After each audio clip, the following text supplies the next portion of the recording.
नमस्कार। आप सुन रहे हैं द बॉलीवुड रेडियो और मैं हूं आपके साथ आकाश। दोस्तों, आज के इस पॉडकास्ट में किस्सा राजेश खन्ना, अरोड़ा ईरानी और अमिताभ बच्चन का है।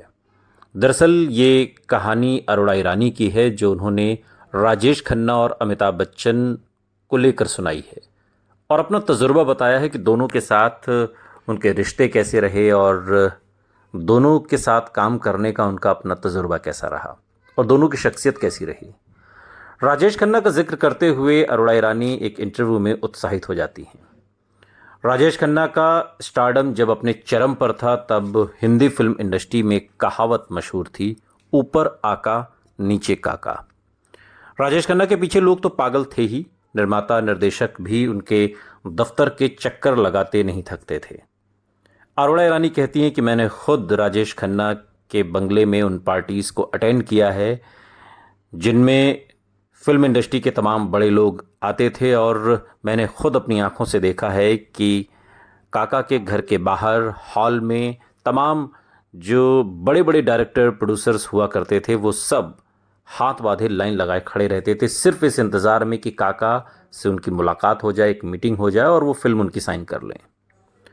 70 के शुरुआती दशक में राजेश खन्ना की लोकप्रियता आसमान छूने लगी थी और फिल्मों के हिट होने की वो केवल गारंटी ही नहीं थे, वो उनका इस फिल्म में होना, किसी भी फिल्म में, यूँ समझ लीजिए कि दर्शकों के लिए एक नया मसाला होता था जिसके लिए लोग पागल थे, एक फिनोमेना जिसे कहते हैं। उनकी हर फिल्म सुपरहिट हो रही थी और ऐसे में हर निर्माता निर्देशक उन्हें अपनी फिल्म में लेना चाहता था। राजेश खन्ना के लिए ये तय कर पाना मुश्किल था कि वो किसकी फिल्म करें और किसकी फिल्म ना करें, यानी कि किसे खुश करें और किसे निराश करें। और इसके लिए उन्होंने एक तरकीब निकाली जिसे बाद में अरोड़ा ईरानी इस इंटरव्यू में बताती हैं। और अरोड़ा कहती हैं कि मैंने जो राजेश खन्ना के साथ काम करने के दौरान महसूस किया कि उन्हें ना कहना नहीं आता था, वो नो नहीं कह पाते थे। उनके पास जितने ऑफ़र आते थे, जितने लोग उनसे मिलने आते थे, वो सबसे समय निकाल कर मिलने की कोशिश करते थे। ये और बात है कि वो घंटों इंतज़ार कराते थे, लेकिन वो किसी को ना नहीं कह पाते थे कि मैं फ़ला डायरेक्टर के साथ काम नहीं करूँगा या मैं फ़ला प्रोड्यूसर के साथ काम नहीं करूँगा। वो काम सबके साथ करते थे, लेकिन चूँकि इतनी ज़्यादा फिल्में उनको ऑफ़र होने लगी थी कि वो उनके लिए कर पाना मुश्किल था।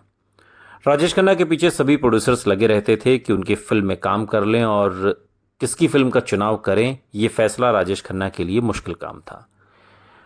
अरोड़ा ईरानी इस इंटरव्यू में बताती हैं कि इसके लिए राजेश खन्ना ने प्रोड्यूसर्स के नाम का एक ड्रॉ निकाला।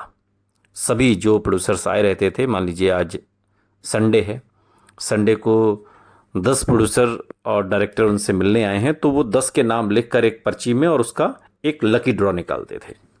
अरोड़ा ईरानी बताती हैं कि राजेश खन्ना सभी प्रोड्यूसर्स को बुलाकर उनके सामने सबके नाम का ड्रॉ कराते थे और जिसके नाम की चिट्ठी निकलती थी उसी की फिल्म में वो काम करते थे।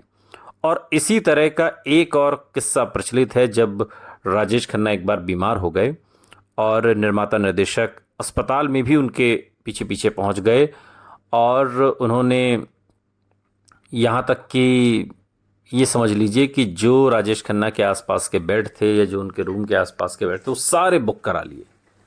सब ने इधर उधर की फर्जी बीमारियों के चलते सारे, वो पूरा हॉस्पिटल ही बुक हो गया। दरअसल हुआ क्या कि राजेश खन्ना को पाइल्स की परेशानी थी और पाइल्स के ऑपरेशन के लिए वो अस्पताल में भर्ती हुए थे।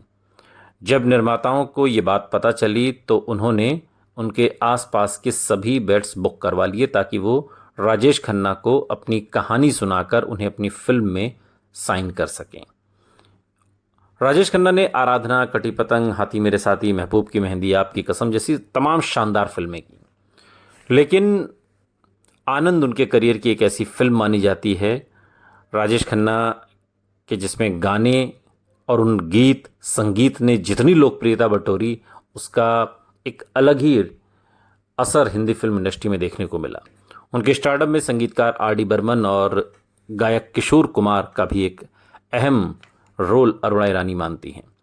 अरोड़ा ईरानी कहती हैं कि मैंने राजेश खन्ना के साथ बात के दिनों में ढेर सारी फिल्में की जिनमें गुलाब है जो साल 1980 में आई, या कुदरत, अमृत या रेड रोज़, और उनके साथ काम करने का जो मेरा तजुर्बा है, मुझे कभी ऐसा नहीं लगा कि वो, जैसा उनके बारे में मशहूर था कि वो अपने अलावा किसी को कुछ नहीं समझते, ऐसा मैंने राजेश खन्ना के साथ काम करते हुए महसूस नहीं किया।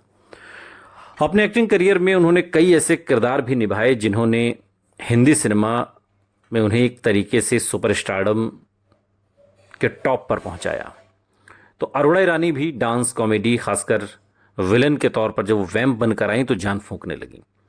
अमिताभ के साथ बतौर लीड एक्ट्रेस वो बॉम्बे टू गोवा में नजर आई, और इसके अलावा राजेश खन्ना के साथ भी उन्होंने ढेर सारी फिल्मों में काम किया।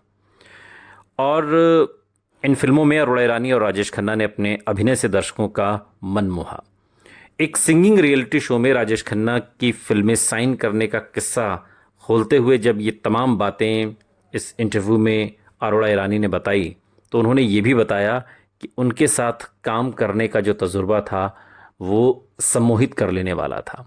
वो जहाँ शूटिंग पर जाते थे वहाँ हज़ारों की संख्या में भीड़ वहाँ पर आ जाती थी, और ये समझ लीजिए कि शूटिंग करना मुश्किल हो जाता था। और अरोड़ा कहती हैं कि मैंने तो उनके साथ उस दौर में काम किया जब सुपरस्टारडम के वो पीक पर थे, और उसके बाद भी 80 तक, चूंकि सबसे महंगे कलाकार के तौर पर राजेश खन्ना थे, लेकिन फिर भी ये वो दौर था जब राजेश खन्ना के अलावा कहीं कोई दिखाई सुनाई नहीं देता था। ये बात ठीक है कि अमिताभ बच्चन आ चुके थे, और अरोड़ा ईरानी चूंकि खुद फिल्म इंडस्ट्री की पॉपुलर एक्ट्रेसेस में से एक रहीं, और उन्होंने भी तमाम बड़े सितारों के साथ काम किया। अमिताभ के साथ तो उन्होंने बतौर हीरोइन भी काम किया बॉम्बे टू गोवा में। अरोड़ा ईरानी ने राजेश खन्ना, शत्रुघ्न सिन्हा, अमिताभ बच्चन जैसे स्टार्स के साथ काम करने को लेकर भी खुलकर बात की। राजेश खन्ना के साथ उनकी अच्छी बनती थी, इस बात को बार बार दोहराती हैं, लेकिन अमिताभ और शत्रुघ्न सिन्हा के साथ उनकी बॉन्डिंग कुछ खास नहीं रही। राजेश खन्ना पर बात करते हुए अरोड़ा कहती हैं कि राजेश खन्ना बहुत अच्छे एक्टर थे, वो मेरे साथ बहुत अच्छे थे, लोग उनसे बहुत डरते थे लेकिन मैं डरती नहीं थी।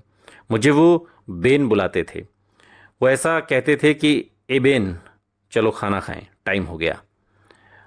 अमिताभ के बारे में अरोड़ा ईरानी बताती हैं कि वो थोड़ा हैरानी भरा था।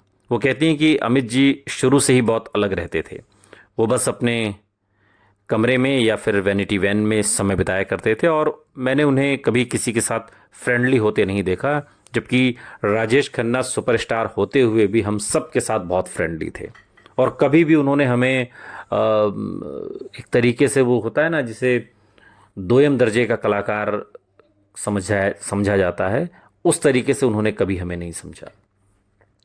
अरोड़ा ईरानी ने शत्रुघ्न सिन्हा के बारे में कहा कि मेरी कभी उनसे बहुत अच्छी दोस्ती नहीं हुई, लेकिन हम कभी कभी बात कर लेते थे।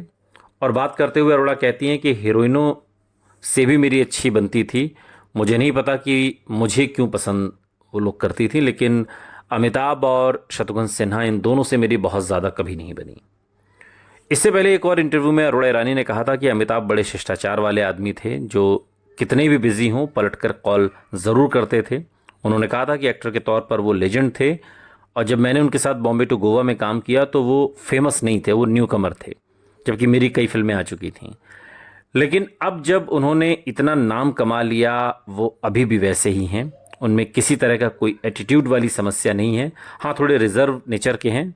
शूटिंग के दिनों में भी वो अपनी वैनिटी वैन में या कमरे में बैठना पसंद करते थे, जबकि राजेश खन्ना खुलकर हम लोगों के साथ बात करते थे। अरोड़ा ईरानी ने यह भी कहा कि अगर वो अमिताभ बच्चन की जगह होती तो इतनी कामयाबी उनके सिर चढ़ जाती। उन्होंने आगे कहा कि मुझे शक है कि अमित जी की जगह कभी कोई नहीं ले सकता, लेकिन ये बात भी है कि कोई राजेश खन्ना भी नहीं बन सकता। सुनते रहिए द बॉलीवुड रेडियो, सुनता है सारा इंडिया।